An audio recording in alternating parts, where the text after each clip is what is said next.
can go to enisa.europa.eu in topics and awareness and cyber hygiene. You would find the AR in a box materials.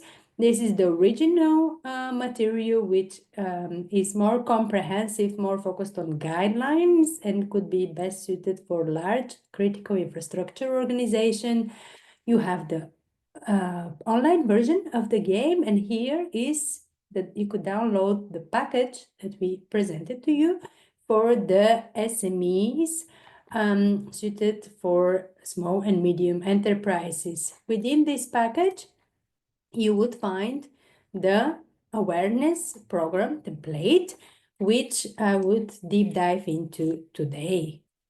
What is it? So, as you have understood, this is ENISA material, freely available for SMEs. The template is aimed to be an instrument where you could take it, use it, and it would guide you step by step how to design your program, and also ask you the question you should probably ask yourself to set before starting. It is, again, a support tool.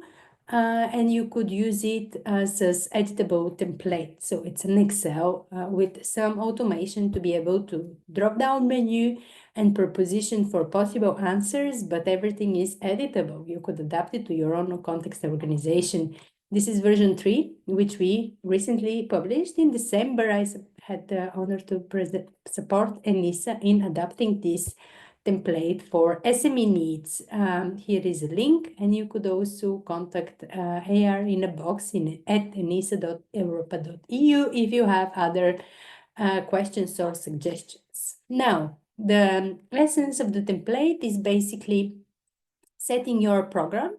We assume that each small and medium enterprise would have every year specific activities which are targeted at increasing the awareness of their employees or management, or improving the skills of their IT personnel to handle cybersecurity threats. So for this, we present here, and again, it's editable, everyone can adapt it, starting 2024, but it could start 2025, and imagine you would have activities every quarter. It might be every semester. It could be also less, more intense, maybe every month. You could add columns to that. So here you have basically the timeline so that you could have in one line the sequence of what you did, and then you could easily compare the results and identify if there are areas you have not covered yet. And now when we look into the elements that you could envisage already in the concept of each awareness planning, you would like to know what is the level of awareness that you're raising. Is it targeted to individuals? And here you have more explanation. Is it a standard user, so any employee within the organization without necessarily IT or security responsibility? Then it would be the aware level. If it's a person with understanding of IT and cybersecurity, this would rather be a trained person, someone from IT.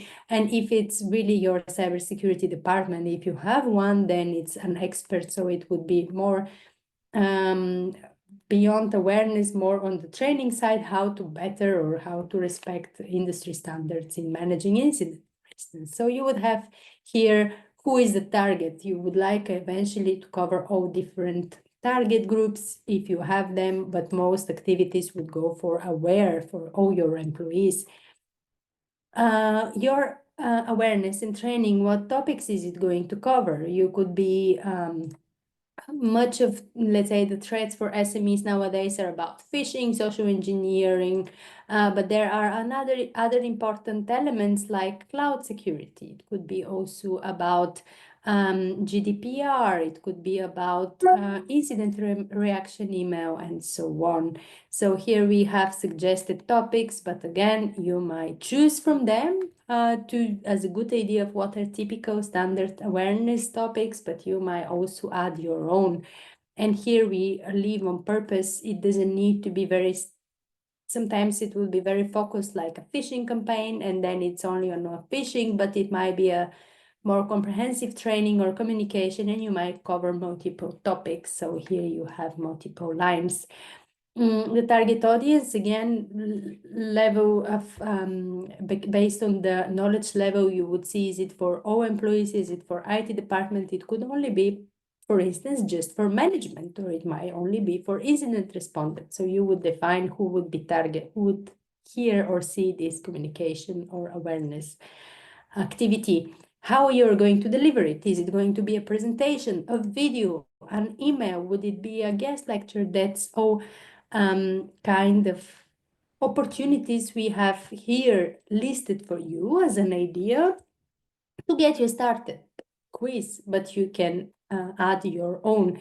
It's all important to set it up so that you then know what is possible and what would be the budget required for it. You want to know what is the target. So why are you doing this? Do you want to change behavior, people to act more securely, or do you want to raise awareness of the issues? So again, here we propose KPIs, which are what we consider a good practice, but then you could create your own, so you're not mandated to use those. Typically, organizations would mostly focus on behavior change, so to enforce or increase the secure behavior of their employees or management, or increase, let's say, the capabilities of their IT personnel to handle cybersecurity issues or incidents. And then each target behavior charge scale of outreach, maybe you just want to everyone to know about a specific topic, or maybe you also want to make sure that you create positive buy-in within your audience, within your organization. So public perception, whether people engaged, whether they are have positive feedback to this training and awareness session. That might be another KPI you set yourself for measuring how your campaign is, let's say, performing. Durability might be another KPI, saying, okay, I have this objective, I have this policy. I'm not looking necessarily of how much it's changing. It's something I have decided I want to do, but I also want to measure now whether it is efficient and effective communication, in the sense to see whether you could improve the resources needed to reach the initial objective. So this is the highest level KPI. After the KPIs, you would also have a specific metrics. So what you would like to measure, how would you want to measure it? For instance, if you choose behavior change as a big objective, then what specific behavior you want to see changing? Do you want, for instance, to increase the share of incident reported by employees? And here we give some other examples, or share of phishing test positive results, or number of lost or stolen information assets due to theft or negligence. So all these behavior change KPIs have their own indicators, which might show you whether you're going in the right direction, whether you're doing a little bit better or worse compared to the start of the activity. And you might set your objectives based on, again, historic data you want to improve, or you want to start from, okay, let me try to have that, let's say, less than industry average for this activity. And then eventually you would also, so here are just some examples, but it's very important to know what you are aiming to achieve, then to know what you're going to measure, to then be able to implant the necessary, let's say, indicators to be able to then say whether the objective was achieved or not. Other examples of behavior change include number of instances of personal or sensitive information shared with unauthorized recipients. So at the end of the year, and again, everything should be smart. It has to be specific, measurable, achievable. It also has to be time bound. In that sense, it's very important. And here are examples that could encourage you or inspire you for your own specific indicators and measures, but then you could, of course, take them as they are or adapt them. Example, 90% of security incidents were reported by employees within 24 hours in the last 12 months. It is very important to have, even if it's sometimes until you adapt your program or until you gain understanding of your activities or performance in cybersecurity, it might seem like touching in the dark, like 90%.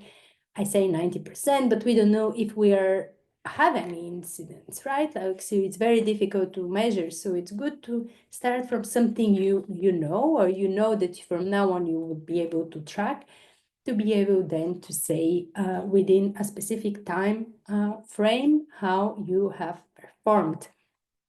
Share of positive test, positive share of phishing test, positive results. So what you mean is that you want to improve, let's say, the performance of your employees within a phishing test campaign. There are number to check, how many click, how many input their credentials, for instance, or how many report the incident. So if there are variation of what you want to measure, this is one example we give here of the employees. 50% of employees report a phishing simulation email during the last campaign. Again, time bound. It's not overall, it's in this specific campaign. You know where to look at. Another example of the number of physical security, basically for people to be more cautious, more careful, then you would want to see your KPI measure might be, I want to have no lost or stolen information asset due to theft or negligence, and again, time bound within the last 12 months. Here at the end, maybe you have noticed that we map this kind of KPIs, objectives, and indicators to a specific topic. So you know that selecting one of those topics, you might have directly identify which possible KPIs or measures might be interesting to measure because they are linked to the topic. So what could be, it could go both ways, deciding you want to do phishing and ransomware and then look which possible measures you could check. But it might be that you really want to encourage specific behavior, for instance, employees to use security measures. And one example is the enable multi-factor authentication. And so with this, you would say, okay, this is my real objective, what kind of topics I have to cover within my awareness and training. And you would see here phishing and ransomware, cyber hygiene and passwords, as well as malware protection.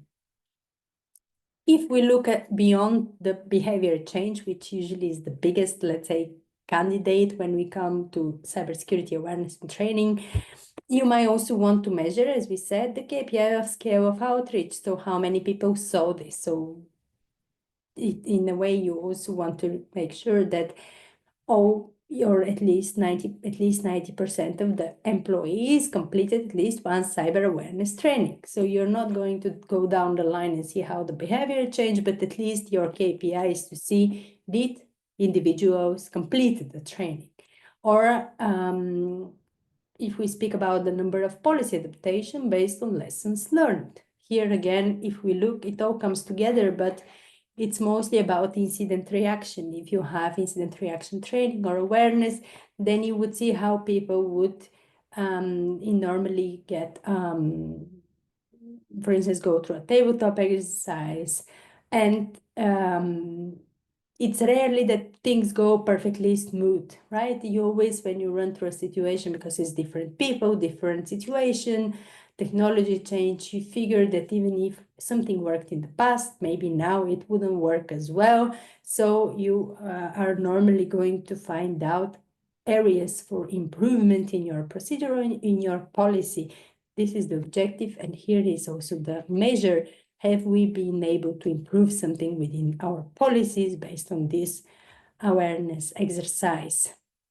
Public perception. Another example could be the engagement rate. So at least 70% of the surveyed respondents have positive feedback on the awareness campaign. That means I know already if this is my objective, to have a public perception, I should make part of the awareness training or a program at the end to send small survey to participants. So I have to embed this already within the program. This could be relevant for all possible topics. And durability, again, how much I spend per person to meet the KPI metric in the last 12 months. So it might be some trainings that might be very limited to specific groups of personnel, and maybe they would let's say, have a very positive impact on the organization in the case of an incident, but then it might also be very substantial budget for training. So you also want to keep an eye on the budget. Are we sustainable? Is this what we do? Something that is aligned with our budget, with our business objectives.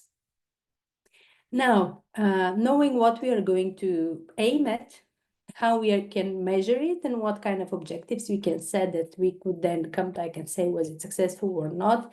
You would also want to know how you're going to keep track on it.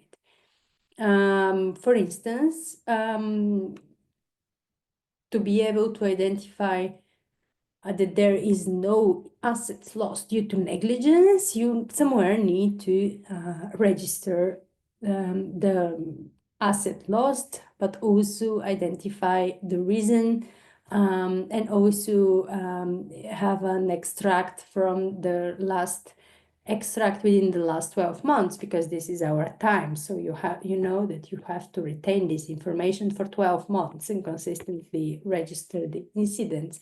So these are all considerations you could take before starting the campaign to then be able to measure it. And I could not reiterate enough how important it is to be able to measure the campaign.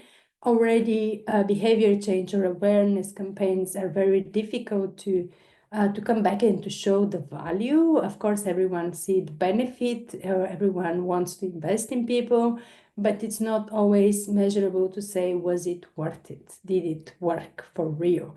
So it's very important to have this kind of KPIs to come back and to guide your management. Did it work? Is there areas we haven't sufficiently covered, or are there things that just don't work for us? We keep on doing things that don't bring results. Let's do something else. Here, you would want to set the desired outcome, right? So if we speak about the incident reported by employees, here you said 90% of the last year incident reported by employees not figured out because the system was completely down. And then what was the result? In fact, to be able to compare objective versus reality, maybe you don't meet the objective, but maybe it's already an improvement. So then you would be able to adapt your objective next time to reality and see the trends.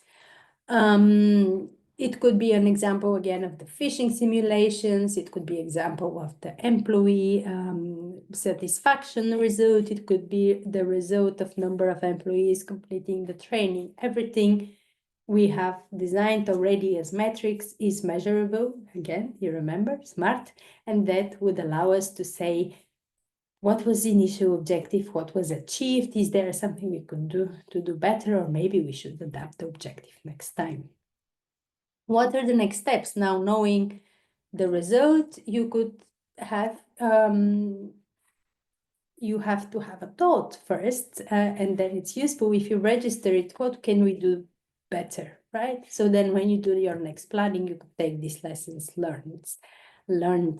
And of course, you want to know the period. It's a little bit more, we are going back to the registering the aspects of the training. So who is going to be the target? How are you going to deliver? But also when you plan to deliver it, as well as how much it costs you, or what is your budget that you could spare for it.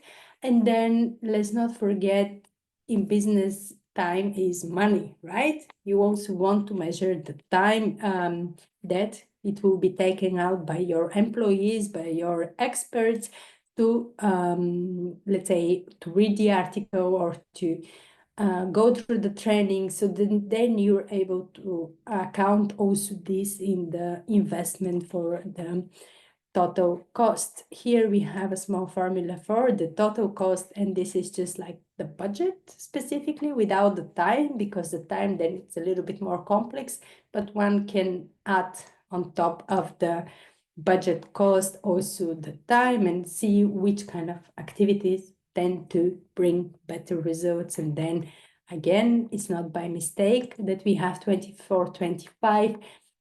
Even if 24 is in the past, it's still very useful to go through the past, to fill in your information, to draw the lessons learned, and plan better the current year, 2025.